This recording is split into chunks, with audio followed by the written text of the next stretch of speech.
Probing the Bigfoot Sasquatch mystery coast to coast and continent to continent. It's the Bigfoot Field Guide radio show, presented by the Mid-America Bigfoot Research Center.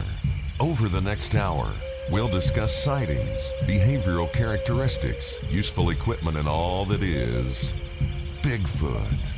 Pull up a chair and join the conversation. The Bigfoot Field Guide radio show is on the air.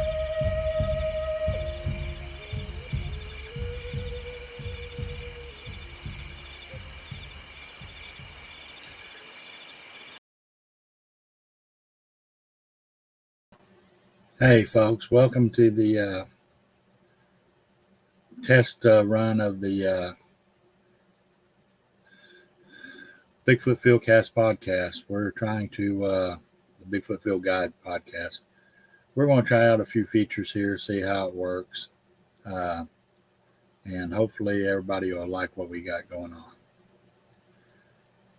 So, move over here.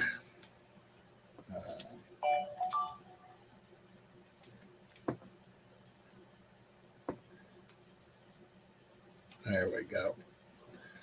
We're still learning the features here, folks. So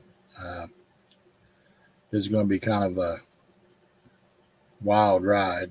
We want to try to play some a wood knock compilation real quick to see how that works.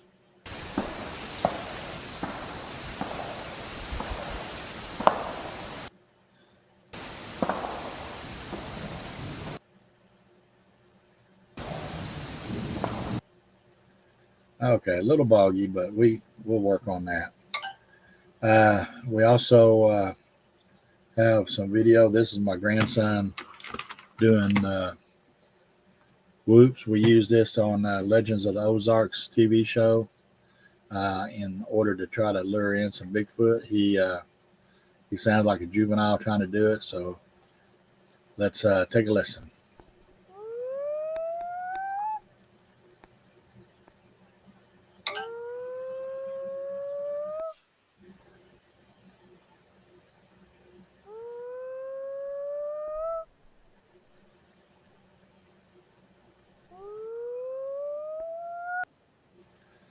So that was Izzy. He, of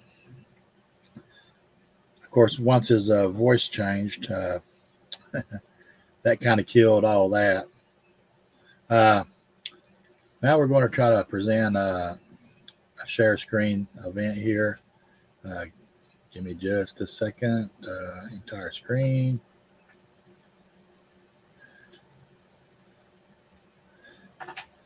So this was a presentation done at the 2017 Oklahoma Bigfoot Symposium, and it's called Finding a Research Group That Is Right for You. So give me just a second here to, who am I? Of course, I'm the Executive Director of the Mid-America Bigfoot Research Center. Been researching since 1991. This should be over 27 encounters out of 4,000 times in the woods. Editor-in-chief of the Bigfoot Field Guide media outlets. Here's some of the things that the Bigfoot Field Guide does. We do radio shows, magazines, books, blogs. We've got to change this because 2017 has been a long way away. Now, disclaimer, I will make someone mad today, guaranteed. I will be sounding like a recruiter for the MABRC. Of course, I am biased towards the MABRC, but I'm giving you the best advice I can give you. Whether you take my advice is entirely up to you. I'm not here to convince you otherwise. What is this presentation about? Well, the BFG blog had a series on how to start your own Bigfoot research organization, and Robert Swain asked me to put this on originally for the Arkansas Bigfoot Conference. So I did that. And then we also presented this at the Oklahoma Symposium. There's more to think about than most people realize about joining a Bigfoot group. What can I tell you about Bigfoot? Well, Bigfoot doesn't cloak. He doesn't disappear. He doesn't zap people. He don't mind speak to people. They don't use portals, and they don't ride around in UFOs. They sure don't shrink themselves down, and they don't enter your house by going through walls or doors. As you can see, we got Egbert, our resident MABRC mascot, Bigfoot mascot there. He's standing in front of a portal, and he's got his sunglasses on. He's getting ready to step through. Where he ends up at, nobody will know. Safety. Why should you worry about what group you join? Well, safety is paramount. Compatibility with the people that you're joining. Safety, knowledge. Did I say safety? Training. Hey, did I mention safety again? Having others with more expertise and equipment to help you in your research. And did I mention safety? Because a lot of times you'll go out with people that you really do not know anything about. And the best thing you can do is to go and be safe while you're out there with them. How many groups are there? Well, there's literally hundreds of Bigfoot research groups. Here are some of the bigger ones. And even then, some of these have actually disappeared. So, you can join the little bitty groups at, 5 or 6 people, or you can join the bigger groups that, have 50, 60, even several hundred people. The MABRC actually has 500 plus members around the globe, with the majority of them here in the United States. Why so many? Well, finding Bigfoot. When Finding Bigfoot come out, it happened to do the same thing that TAPS did with ghost hunters. Everybody saw all this fantastic stuff going on, and they like, hey, I want to go out there and do that too. I want to go out and have fun. The only problem is when you get out in the field, it's not something happening every time that you go out. You may go out for a year and not have anything happen, and then you can go out one night, boom, you have activity. Also, egos. A lot of people get upset because they don't get to have their agenda to push through on other people. So they start their own Bigfoot group so they can let their ego run wild and have their own agenda. And also convenience. You might have a local group, but you want to be a part of the bigger group, a bigger group like the MABRC. But we don't have nobody within a couple 100 miles of you. So out of convenience, you want to join a local group. Well, there's a lot of things that you need to keep in mind on that. Finding Bigfoot, like I said, same thing happened with ghost hunters. People started seeing how much fun they were having, and people believe they can have adventure without being serious about the subject. They don't understand that there is an actual science to the research. Plus, a lot of people go out, they just want to have fun. Those who are serious about the subject tend to get burned out eventually. I mean, it does take its toll on a lot of folks. We have egos. The people in the group believe they know it all.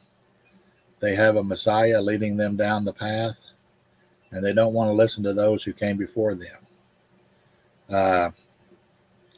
I've seen this happen to a lot of groups and a lot of good researchers that went down this path. Like I said, convenience. Here we show Egbert. He's looking over at his cousin over there in Siberia, and he's like, I wish I was closer so I can go visit him. So geography, closeness to other individuals who want to research Bigfoot plays a lot in what group you get with. What do you believe in? Well, you need to look for a group that shares your views. If you believe Bigfoot is supernatural, look for a group that believes in that. If you believe Bigfoot is just flesh and blood, look for a group that is in that category. If you're no-kill, find a no-kill group. The same for pro-kill. Don't join a pro-kill group expecting to change their way of thinking. It will not happen. Now, there is the big five. Of course, you see the AIBR on here. They've kind of went down as far as doing things together and being an active group. But basically, the big 5 top tier groups, they have over 50 members across a large geographical area. They do have set policies and procedures and protocols in place. And, longevity. They've been in the community for over 10 years. The Mid-America Bigfoot Research Center, we've been doing this since 1997. We actually take our roots all the way back to that. They also have a large digital online presence.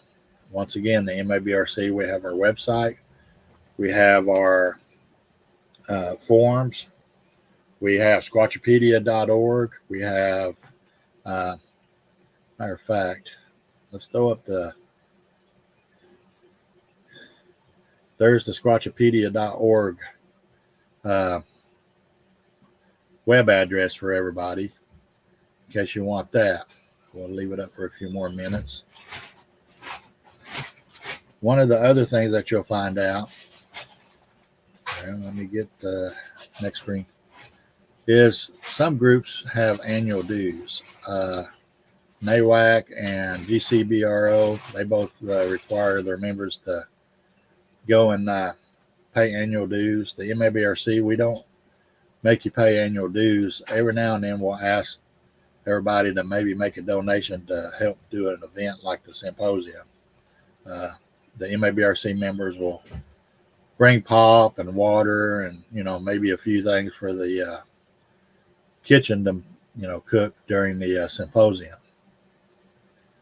So the mid-tier groups, they're usually under 50 members. They've been around for several years. They've begun to have a digital footprint, their own website, all this. And they're starting to use policies, procedures, and other scientific protocols. The lower tier groups, now there's nothing wrong with this, but they're small groups of under 25 people. And they usually started out as friends banding together. Now, this is how the MABRC first started. We were actually the Green Country Bigfoot Research Center.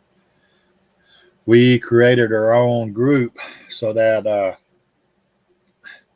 friends and family in the general area, they could come together and we go out and do things, go out and research. They started out with no experience, policies, or procedures. Once again, the Green Country Bigfoot Research Center basically started out like that, and we started learning real quick what we needed to do. Usually does not have a digital footprint. We basically started our own website. It was kind of just bare bones for a while, and then we moved over to where we did our own web server and started running everything off our own web server. Now, media outlets. Here you see some of the shows over the past few years. Nowadays there's even more. You see Night Callers Radio. Actually, I see I've got a couple of them on there. There was Let's Talk Bigfoot, which is no longer around. Squatch Detective Radio is now, Squatch DTV. I was on that just the other night.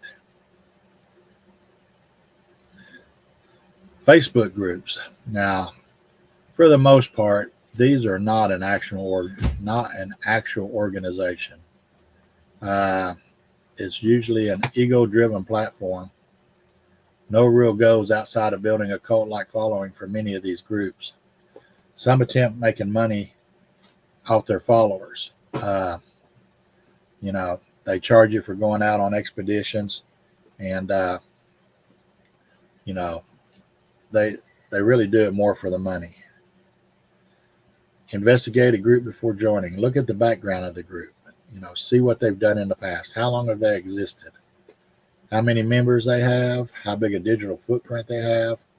How is their funding done? The MABRC, basically each member does their own research on their own dime. And that's what we do. Do they require membership fees? How do they bring in new members? Do they do interviews, vetting, probation, or just allow everyone in? And also look for who they are friends with on Facebook. Now I'm going to stop right there just because this was more for just a test run to see what we could do. I'm going to we'll do more later with that. So with all that said, I know it said in the intro that we're doing it for an hour, but I figure 15 minutes was a good thing to run with to see how things went. So with that being said, I'm going to play the outro and then we'll get off here. You've been listening to the Bigfoot Field Guide radio show, presented by the Mid-America Bigfoot Research Center, where researchers think outside the box.